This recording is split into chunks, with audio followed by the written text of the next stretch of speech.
This is Adrian Vale, youngest son of one of the most powerful families in the country. Tonight, someone has left him to die. Pain returned first, sharp enough to drag him back into consciousness. For the moment, he was still alive. Pinned beneath twisted metal, Adrian discovered that survival could be measured in inches. His body would not obey him. Even reaching the door felt impossible. There were people outside the car. They had come to watch, not to help. Celeste Lawrence and Julian Vale stood together beneath the same umbrella, calm enough to make the truth unmistakable. Celeste Lawrence, his fiancée. Technically, this should have been comforting. She looked less like a worried fiancé and more like someone checking whether a delivery had arrived. And there was Julian, Adrian's perfect older brother, checking the time like murder had dinner reservations. Celeste delivered his death sentence with the calm precision of a weather report. Ah, the champagne. Apparently accepting drinks from your unfaithful fiancé is bad survival strategy.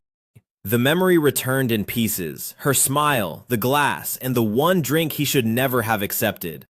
The missing camera, the empty road, the car that had followed him from the gala. The crash had been planned.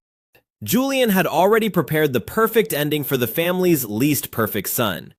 That was the cruelest part. Adrian had spent years making their lie believable. Adrian had spent years building a public image so awful his killers barely needed a cover story. His father's contempt had followed Adrian so long that eventually he began living down to it. Julian had always stepped in to clean up Adrian's mistakes, earning trust while quietly making his younger brother look helpless. Celeste preferred reminding Adrian that he was the mess. Romance was thriving. Adrian had trusted them both. Worse, he had thanked them for slowly taking his life apart.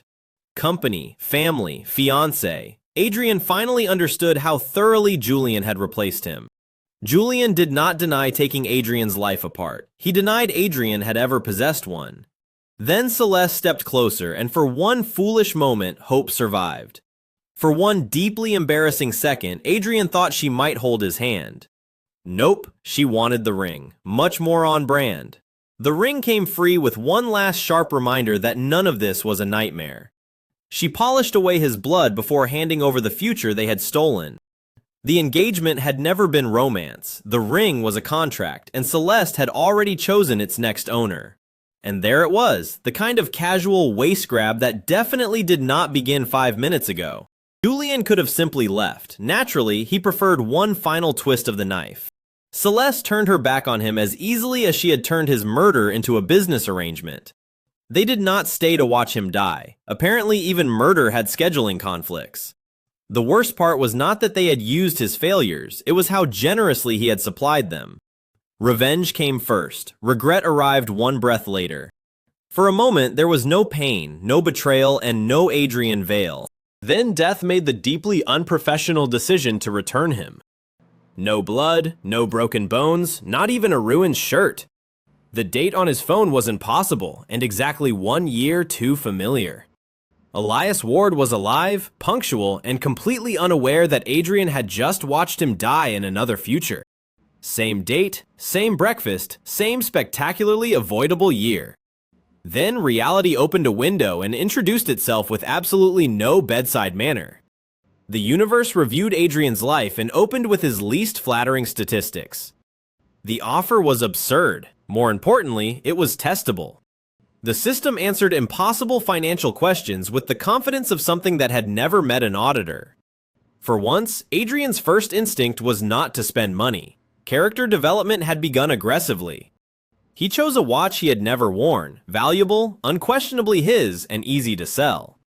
Adrian named a price low enough to close immediately. Today, speed mattered more than pride.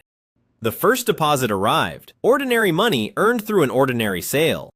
$25,000 became $50,000. No paperwork, no questions, no disappointed father attached. For the first time, Vale money was no longer his lifeline. It was merely the competition. His first official mission was to attend breakfast and behave like an adult. The system had studied its host. He could not fix a decade of humiliation in 20 minutes. Looking awake was an achievable pilot program. Elias had served Adrian for years. This was the first morning he seemed unsure which Adrian had awakened.